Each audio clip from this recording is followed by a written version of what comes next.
Welcome to this webinar entitled What's in Picture Books Today? A closer look at gender-related themes in children's literature. We are thrilled that you have chosen to join us today. My name is Dr. Stacey Bose. I serve as the Dean in the School of Education here at Cairn University. And I'm very excited that we have Denise Shick and Denise Loock here with us today.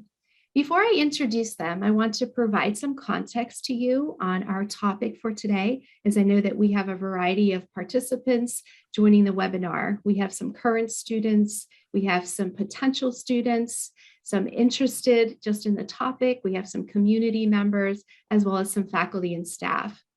To give you some background about the School of Education, our mission here at Cairn University School of Education is to prepare highly qualified, biblically minded educators, practitioners, and leaders who are well equipped to serve in diverse educational and clinical settings, both here locally and globally. And so through this webinar, our goal is to help educators to think biblically about the themes that are being promoted today in children's literature. To tell you a little bit about my own background, I am an elementary education teacher, a reading specialist, and a literacy professor. And I absolutely love children's books. I have loved children's books since I was a child. I remember reading lots and lots of books and having favorite books and just really adoring children's picture books. And as I began to train to become a teacher, that love for books continued. My children's literature class as a pre-service teacher was one of my absolute favorites. And as I became an elementary teacher, one of the highlights of my day in my own classroom was sitting together with my students in the carpet in the corner or in a bunch of bean bags somewhere in the room and just sharing children's books together. And as I became a parent, I looked forward to those times of sharing literature with my own children, either before nap time or before bedtime, reading our favorite children's books together. And so I have many, many wonderful memories of books that I've shared with my students, books that I've shared with my own children. And sometimes we laughed together over books, sometimes we cried together over books. As a literacy teacher, I share with my students that literacy development begins in the home with lap reading, with a caregiver and a child sharing books together. And that's a special time of connection between a caregiver and a child. And as children enter school, that continues in the school setting through times of sharing, reading together, and then reading alouds. And so both of these practices of shared reading and reading aloud are highly supported by literature. Stephen Lane, in his book, In Defense of Read Aloud, provides 7 benefits to reading aloud to children. He shares that this practice of reading and sharing literature together broadens students' interests. It creates cultural sensitivity in our students. Their listening skills are improved. It's an opportunity to provide them with exposure to different genres of literature. Their reading maturity develops. Their reading independence is promoted, and hopefully we're instilling in them a lifelong love for learning. Temple et al. Affirm that reading aloud is one of the most useful, active things adults can do with children to nurture their literacy development. And he cites 4 specific things that reading aloud children's literature can do. It can expand a child's vocabulary. It can develop a child's ability to comprehend our written language. And it encourages an enthusiasm for literature, as well as creating an awareness of the structure of stories. So there's no doubt about the overall value of reading aloud children's literature in our homes and in our classrooms. And there are many, many wonderful books that we can choose from and share with young learners. Over the years, I've participated in many professional development seminars and workshops in which new children's literature books have been promoted and shared around a professional workshop. And I've always valued and appreciated these seminars because they expose me to new titles in children's literature from different ethnic and cultural backgrounds, I remember attending seminars and learning about the picture book Mufaro's Beautiful Daughters and the African Cinderella story. Another workshop hearing about Lan Po Po and the Chinese version of Little Red Riding Hood. And so I returned home from these conferences eager and excited about these new picture books that I learned about to share with my own students. But the more I've been attending these workshops, I've been disheartened recently about how the shift is not from promoting cultural diversity, but to promoting gender diversity in children's literature. And so as a literacy professor, I've been concerned, not only as a professor, but as a parent and as a teacher, the dangerous messages that are being promoted in children's literature today. A message which I believe is contrary to what God's word says about how he has formed us and how he has created us as male and female. And this is particularly troubling considering the young age of children that are targeted in children's books and how special that read aloud time often is in the home and in the classroom. Children are young and they are formable, and what they learn in these early years of life are so very important. They may begin to question the values and beliefs of their home if they're hearing in read alouds messages that are confusing or new things that they haven't heard about. Recently, a colleague shared with me an article that was published in the Federalist entitled "What's Inside the Gender Bending Picture Books in Children's Libraries." And as I read the article, I was surprised to read how the LGBT community is aggressively presenting their ideologies through children's literature. And as I finished reading the article, I thought, wow, this is a message that the caring community needs to hear. And through a series of events, answers of prayer, I was able to connect with the author of the article, who is joining us today, Denise Shick. And I was very excited to invite Denise and her colleague, Denise Loock, to share their research with us about children's literature and some of the books that they have written, particularly to address gender issues from a biblical worldview. And so to tell you a little bit about our special guest today, Denise Loock is the founder and executive director of Help for Families Ministry and the director of Living Stones Ministry. She is the author of 5 children's books and several nonfiction books, including My Daddy's Secret, Understanding Gender Confusion, a Faith-Based Perspective, and Transgender Confusion, a Biblical Q&A for Families. She is also a conference speaker and presents workshops on transgenderism and its impact on families.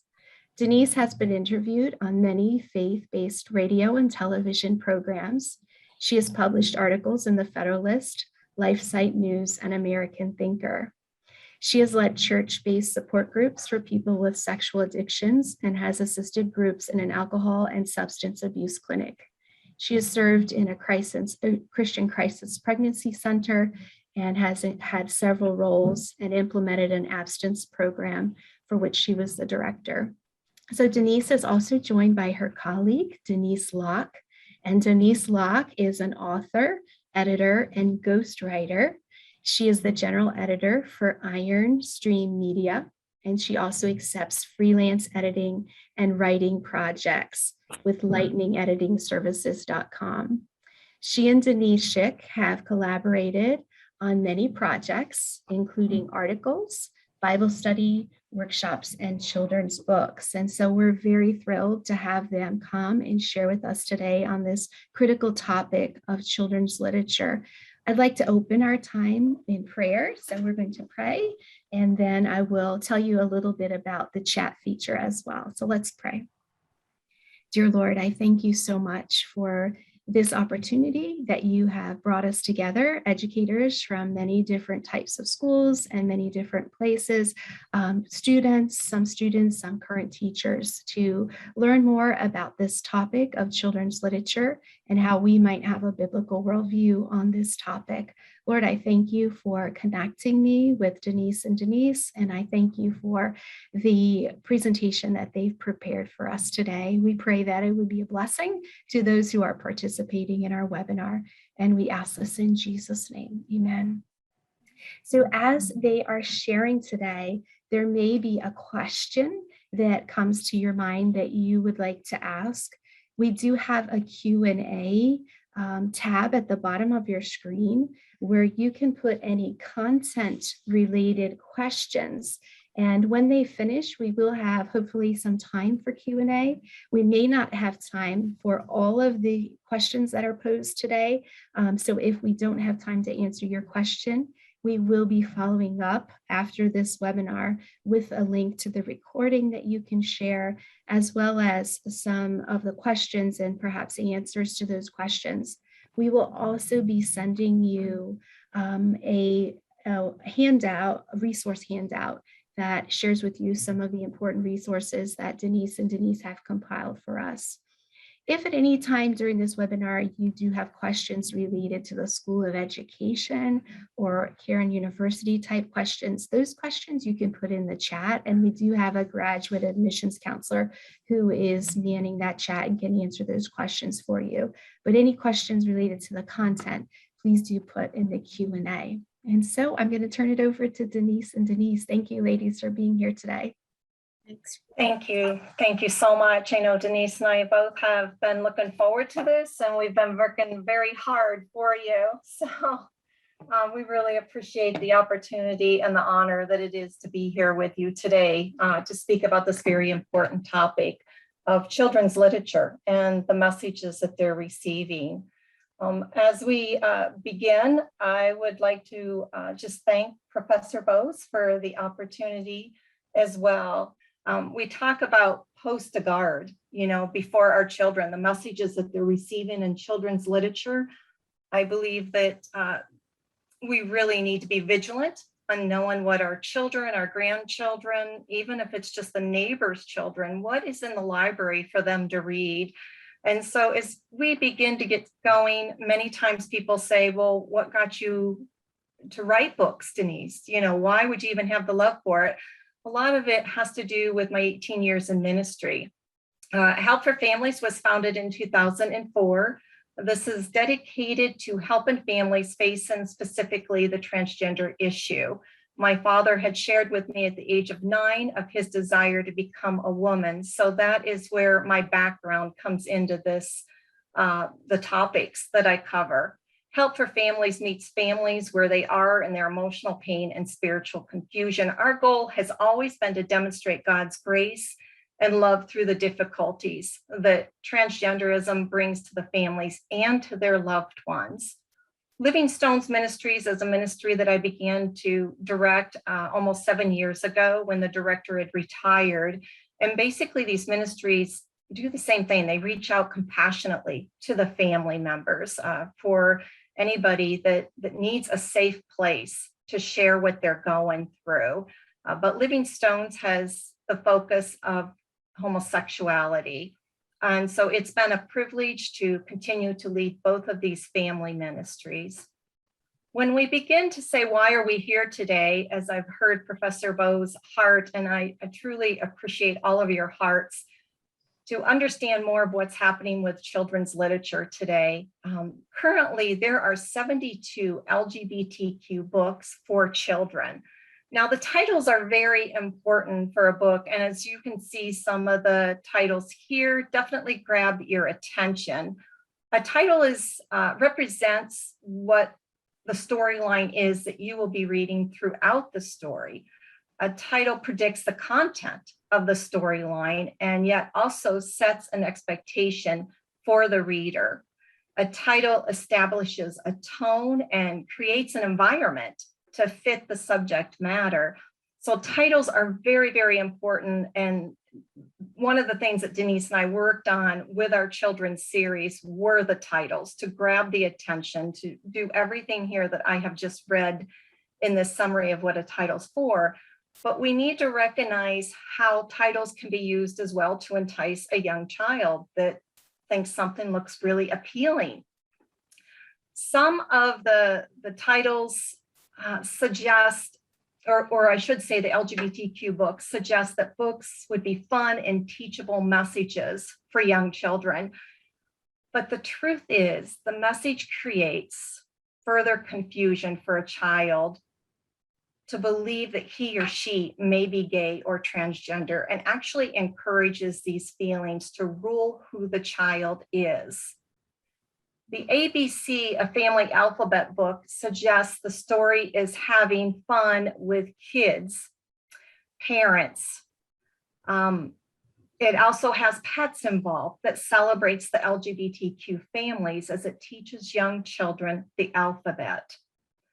The description of 10,000 dresses reads, every night Bailey dreams about magical dresses, dresses made of crystals and rainbows, dresses made of flowers, dresses made of windows.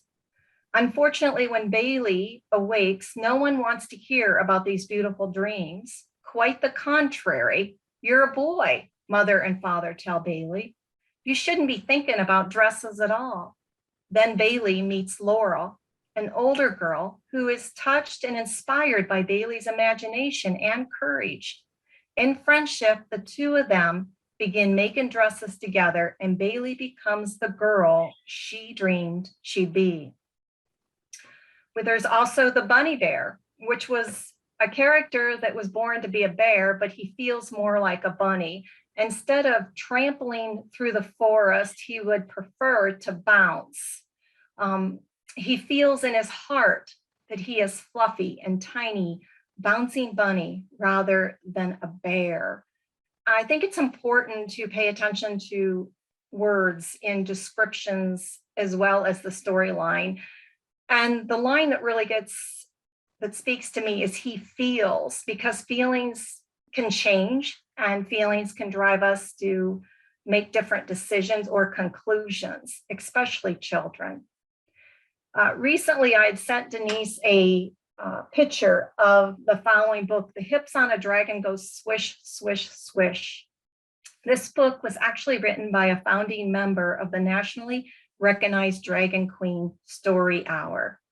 This book was created to be a playful picture book, and yet the story plays off with the tune, The Wheels on the Bus, as if it follows a drag queen who performs her routine in front of an awestruck audience. Now, this is just a few of what Denise and I had to really research and to go through. I remember going to my local library and I just gathered, goodness, a big pile of LGBT books for children. And I asked Denise to meet me. And we went through these books, and it saddened our heart for the messages that were being created for the confused child in this.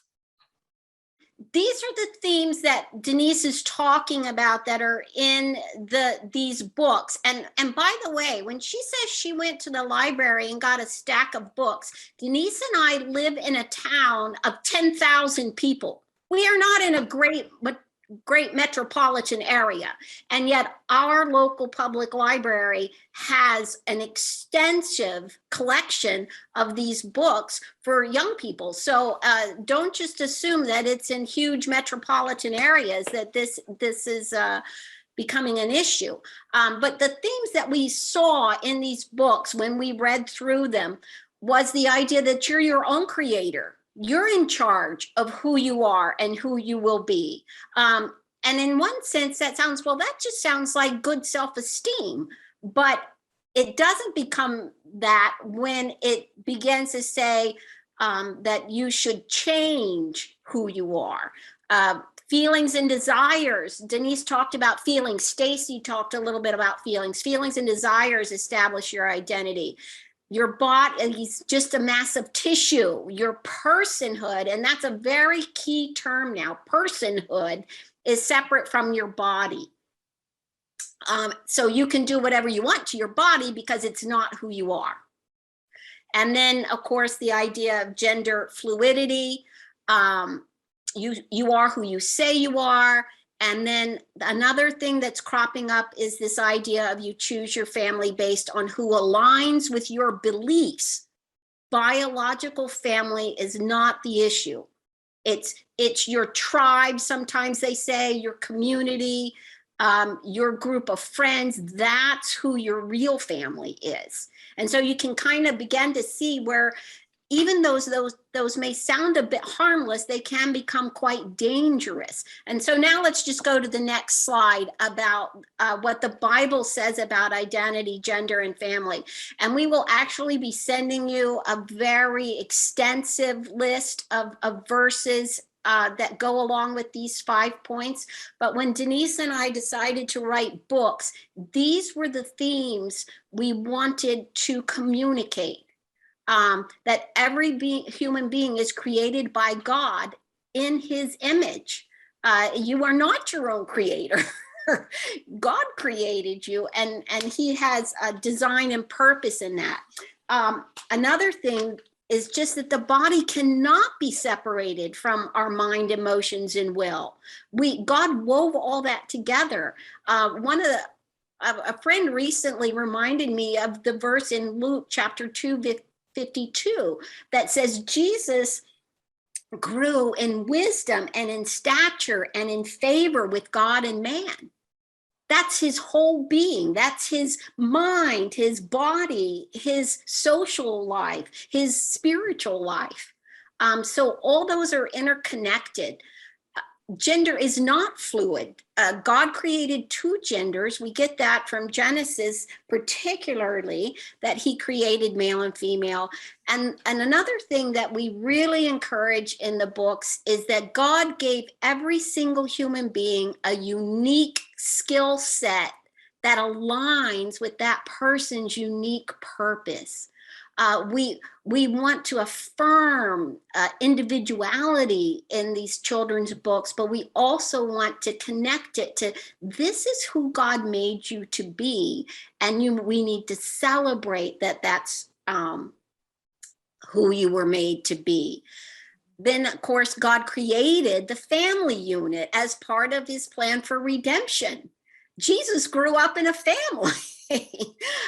So, we have to understand that he had a mom and he dad, brothers and sisters, and that was his family. Yes, he was in a village, but primarily he was in a family. And of course, the responsibility for raising children is given to parents. So those are the 5 major themes that we have in the books. And some of them are more subtle and some of them are more outspoken. So let's just go to the next slide, Denise. You may think that LGBT children's books are the exception rather than the rule, but they're not. When Allison McDonald started her list of books in 2013, she named 9 titles. In 2020, she listed 72 books that promote the LGBTQ ideology. These are just the ones that she promotes. We'll see in a minute that there are many, many more. But what she says is that if such topics are not promoted at school, we are teaching our children that these topics are shameful and that these books are taboo, and then the people and family in them are. And again, that sounds very loving. But on the other hand, what happens is they penetrate all the way down to the daycares and the toddler level, that it's never too early to start setting up a foundation of respect for these ideologies. And as one New York teacher said, everybody has the right to choose their own gender by listening to their own heart. So sometimes it's very evident, obvious, but other times it isn't. And we can just go to this next slide before I turn it back over to Denise. If you do a simple search on Amazon, this is what you will find. 1 to 16 of 722 results for LGBTQ books for toddlers. 722 for toddlers. I listed Bunny Bear there, but 722. When you get for kids, elementary age kids, you see that it's 1 of 48, over 1,000 results for kids. And again, look at the title, Love is Love. Well, that sounds like a wonderful book, but it's really about any 2 people can love each other male to male, female to female, and then a lot of other options. And then, of course, when you get to teens, look at that, 1 to 48 of over 5,000 results, LGBTQ books for teens. And again, the titles and even the taglines sound very innocent. I know you can't probably read that teen book. The title is A Surplus of Light. And the tagline is, summer is the best time to see me. It always has the most light. Well, you would never know from that title what that book is about. And again, some of these are not obvious, but they carry those themes that we talked about a little earlier, that you are your own creator, that your personhood is not connected to your body, that you can be whoever you want to be, and that family is your tribe, not your biological family. And those themes are woven into all these books. So now I'm going to turn it back over to Denise to talk a little bit about the agencies promoting. All right, so most of you may have heard of GLSEN. For those of you that might not have, GLSEN stands for Gay, Lesbian, and Straight Education Network. GLSEN actually describes who they are as champion for LGBTQ issues in K through 12 education. I think this is very important to remember. We are talking about kindergarten age children. The fact that their mission is to transform our nation's schools into a safe and affirming environment for the youth. And I'm not against about school being safe for every student, by all means, yes. But when we are bringing in, when there are agencies that are speaking and promoting the LGBTQ messages, again, I believe that that's unsafe, and I can speak more about that personally, why I believe that. The National Education Center, known as the NEA, provides the following information on their website that viewers of a resource page designed to provide educators with LGBTQ plus information, tools, and resources they need to support transgender and non-binary students to be more inclusive of LGBTQ plus history in their classrooms, and to stop LGBTQ plus bias and intolerance in our public schools. I'd like to share that personally, about 10 years ago, there was a retired school teacher that asked me to attend an NEA conference with her. And I actually attended 3 of these in the last 10 years. And I can tell you that her desire was really to reach other teachers, to reach the NEA about her concern as a teacher for the children, for the messages that were being promoted. Now, along with myself, there were a few more, they were either former homosexual or used to identify as being transgender. And I voiced my concern for the children because understand that at the age of 9, when my dad came out to me as thinking that he's a woman, believing that he's a woman, by the age of 10 and 11, I began to be confused about who I was. I wondered if God really made a mistake and Dad should have been a woman. How did I know that I really shouldn't be a boy?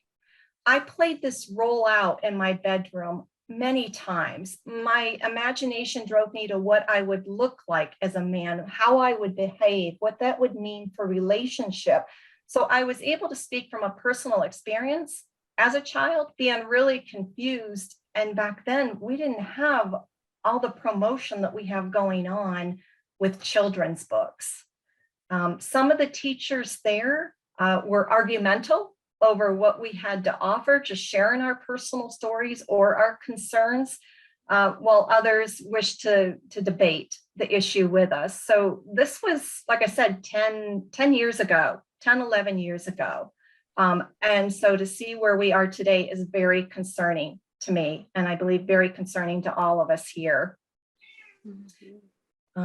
What's inside the Gender Bending Books article that Dr. Bose had spoke of?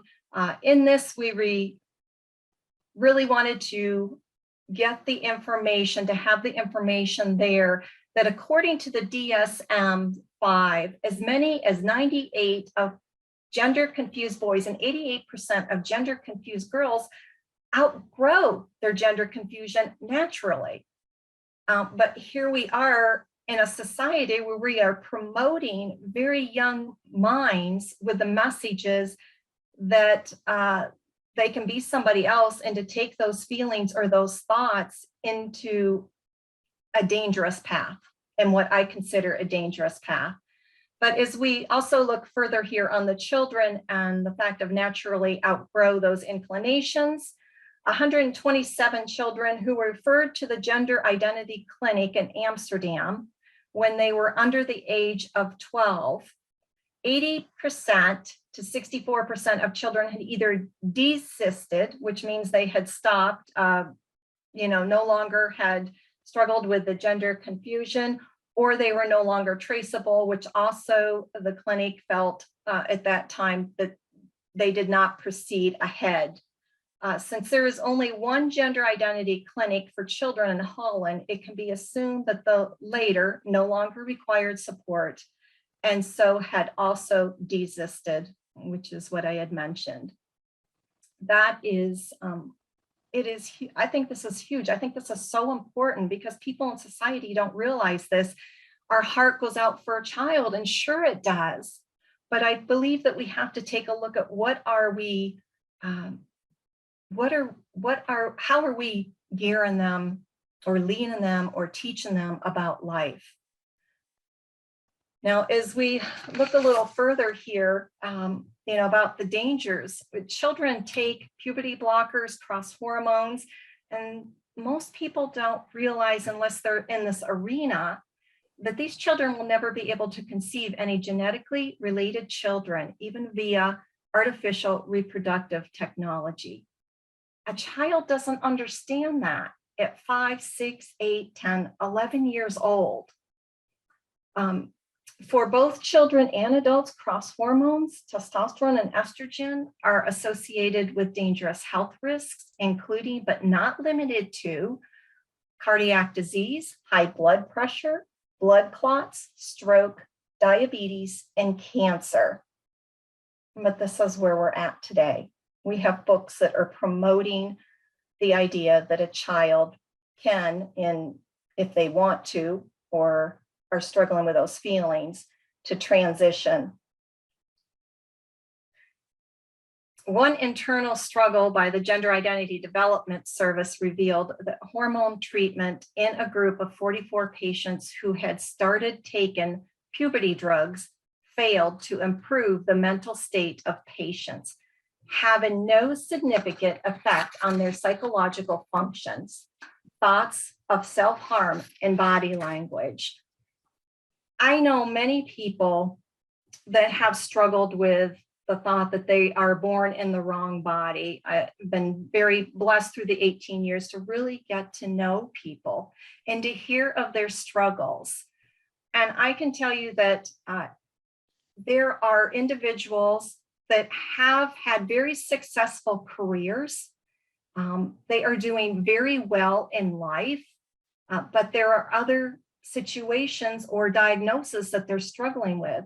For instance, there are usually additional diagnoses attached to their gender dysphoria diagnosis: autistic, personality disorder, OCD, depression, and anxiety are just a few. Many of the individuals that I have met through the years have had emotional or sexual abuse as a child. Rates of suicide are nearly 20 times greater among adults who use cross hormones and undergo sex reassignment surgery, or what's being termed now as gender affirming surgery. Even in Sweden, which is among the most LGBTQ plus affirming countries, this study includes individuals who have medically transitioned, individuals who have not transitioned medically, but cross-dress and live according to their desired gender. I know that my dad had shared, I will never forget this, at the age of 9, when he had shared with me that he had been sexually molested by a male. He did not disclose who that was, but I understood, even as a child, of how much that must have hurt. I also understood the dysfunction in his family. He never connected with his father, and my grandmother was an alcoholic that emotionally abused him. There were a lot of underlining issues that had been there and not been dealt with.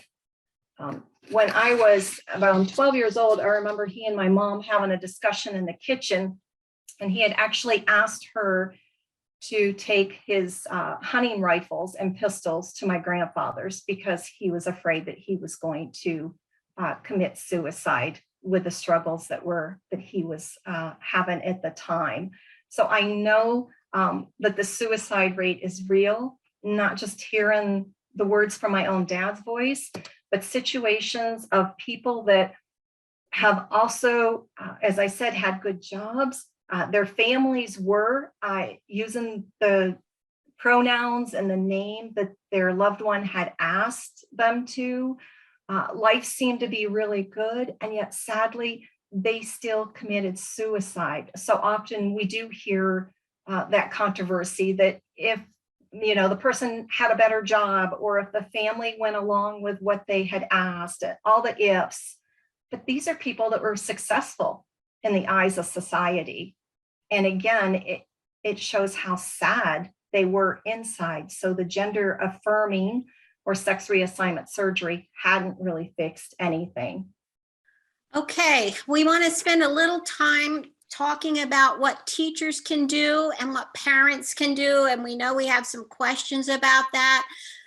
One of the most important things is to provide a safe and open environment for children to discuss their feelings and ask questions. And if possible, do that in a small group setting.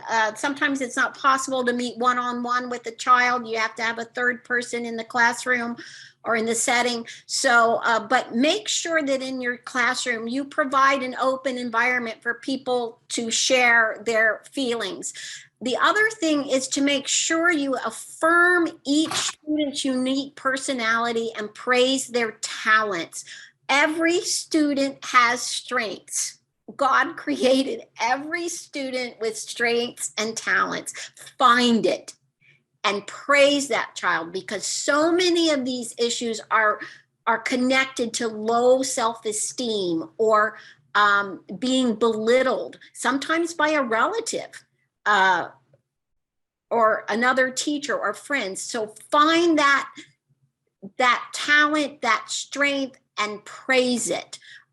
Also promote a healthy appreciation of each student's birth gender whenever possible. Yes, there will questions come. There will be a child that comes to you and says, I think I'm a girl, or I think I'm a boy. Ask about their feelings, give them opportunity to say something, but then, find a way to affirm what their birth gender is. One of the most important things that teachers can do is be aware of the LGBTQ agenda. You can Google this, or the link will be on the handout we provide. The Human Rights Campaign Schools in Transition Guide. You need to know what that says and what ideology is presented in that. And then the Visibility and Integration in Elementary Schools document that, again, it's important that you know what's in there. As a teacher, Stacey talked so much at the beginning, Dr. Bose, sorry about that, talked so much at the beginning about reading aloud and what a wonderful experience that is. So choose books for your classroom that promote healthy gender identity, and make sure you read the books before thoroughly. I mean, a lot of books can start out pretty harmlessly, and then all of a sudden you get to the end and it's not so harmless. And talk to your school librarian about what books are in there. Find out, if you're going into the public school system, find out what curriculum your school district uses. we've had that huge issue, in Virginia, in Loudoun County, about the parents finding out what the school board curriculum is, what books they're promoting, and that is true in school districts all across the country. So before you accept a job at a school district, find out what you're going to be required to teach, and think through carefully how you are going to approach those issues in your classroom. I think another person wanted to know what we should be saying to our parents. So yes, there are a lot of things that you can encourage parents to do. Obviously, provide a safe, open environment for children to discuss their feelings and ask questions. Teach the truth. Parents, if you're in a Christian school, you can obviously teach the truth about self-image and gender identity as revealed in the Bible, and praise kids. God made you a girl. But in the public school system, you won't have an opportunity to bring God into the equation. So encourage those parents to teach the truth about self-image and gender identity. One thing that I've learned by working with Denise is that parents need to help children cultivate healthy same-sex friendships. So again, that reinforcement of their gender. Always support a child's interests and guide them toward healthy self-image. There will be parents who have boys who love to dance, or girls that like to fix things and want to help their dad or someone work on a car or whatever. That's great. God doesn't separate skills and abilities into gender. He gives skills and ability to every child, regardless of gender. So support those interests and guide them toward healthy self-image. Be aware, again, of those agendas, and send parents to read those statements specifically. Just the next slide, Denise, and then I'll turn it back over to you. Here are some very important things to do. Parents, volunteer in the local public library. Volunteer in your child's school library. Find out what books are there. I remember when my kids were small, there was classroom story time. Parents need to be involved in classroom story time and read books that promote healthy self-image, body image, and biblical values. As my kids grew up, my kids went to public schools in New Jersey. And I read every book with them that they were reading in school. Some of them I didn't approve of, and I'm sure I wouldn't approve of some now, but as they were required to read it, we read it together. We discussed the questionable content. Even some of you may have had to read The Giver. There's questionable content in there. There's some questionable content in the Hunger Games series. So if your kids are being asked to read that, then you need to read them and discuss that content. And again, parents need to find out what curriculum the school district is using and read it. They need to speak to the child's teacher. They need to speak to the child. And believe it or not, parents need, whether you're in public school or private school, if there's a meeting that you're allowed to attend, you need to attend it to find out what's going on. So those are just a few of the things that parents and teachers can do. And I'm going to turn it back over to Denise to finish this out.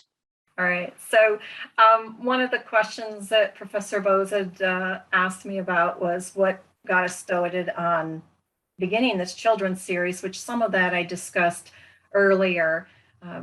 The first children's book that I wrote was When Daddy Leaves to Be a Girl. And this book was written after hearing from parents and grandparents for 2 to 3 years of needing a resource for a child who is going through a similar situation of losing a parent due to them transitioning. So it was after this book was published where I really began to dive into the LGBT books and become very concerned. Again, knowing that if I was a child today under the environment that I was in, what are the chances that I wouldn't have been labeled transgender by my school counselor? And I think, what would have happened to my life? What would have been stolen from me? And so that's, again, the heart between Denise and I of working on these books, trying to develop good, healthy, and yes, godly books that speak of the positives. I think today in our world, God has there's such a negative message about God with our children, with our youth, especially because they've listened and heard the lies that he hates them, that he disapproves of them. But God is their creator. He created them, and wonderfully so. So that's where we worked on I'm Glad God Made Me a Girl. And the storyline of this is where Susie and Amy, that had been friends for a couple of years in elementary school, and all of a sudden Amy shows up at Susie's house with her hair cut, and she announces she wants to be a boy. But as Susie begins to have conversation with her, well, why do you want to become a boy? Well, Amy believes that if she becomes a boy, she'll be courageous, she'll be strong. And so we took that advantage point. We as women, I think, most of us women here are courageous. We aren't afraid to go and do what God has called us to do. And so we want to encourage girls that they are strong, they can be courageous in who God created them as a girl. The boy who liked tea parties tells the story of Joey liking to play with his friend Jill. He likes to dress up. He's more artistic, and he likes fashion and clothes. And so this storyline is where Joey comes to a point of sharing with his parents of what he's doing with his friend Jill, and they're not very happy with it. But they come alongside of Joey, and Dad comes along and starts to embrace his son's interest and what he likes to do. And that's so important.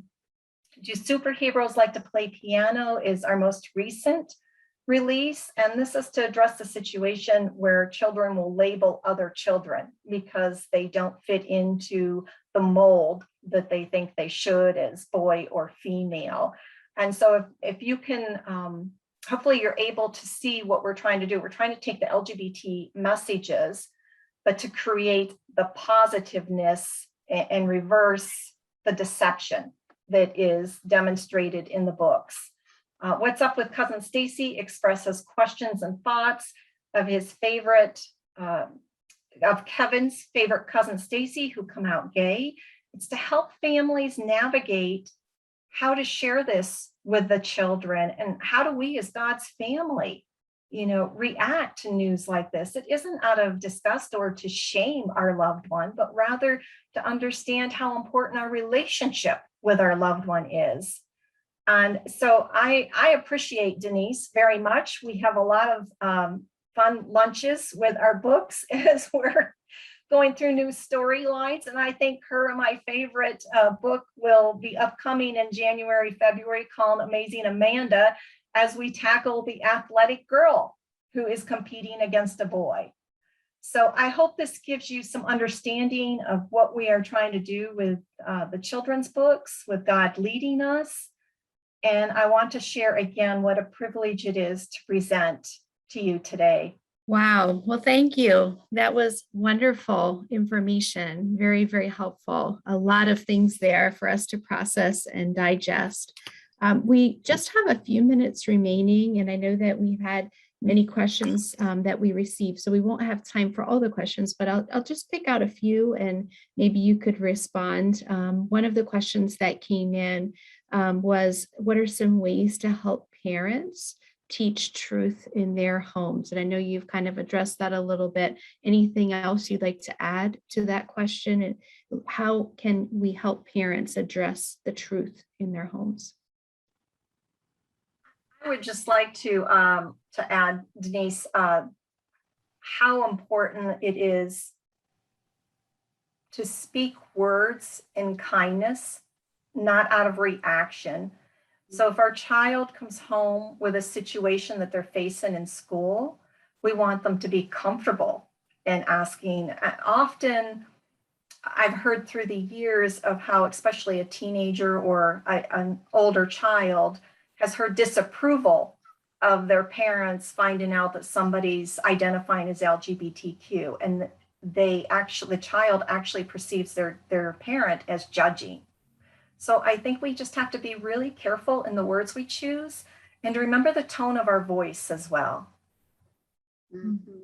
That's great. Thank you. So as a Christian teacher in a public school, how would you recommend for Christian teachers in public school to select books in their classrooms that don't have some of these gender biases? How can they find those books to share, those great children's books, but yet how can they be aware of ones that may have biases? So I would like to share with you a resource. The author is Ellie Klipp, Klipp.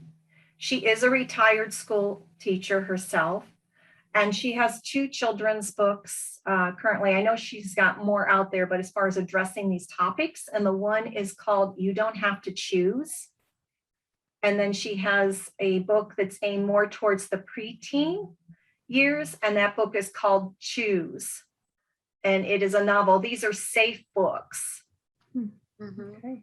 And Excellent. just another thing, Focus on the Family actually puts out a list on their website of quality books, both classic and contemporary. That's a good place to go to at least get an idea about some healthy gender healthy self-image books that are out there. Mhm.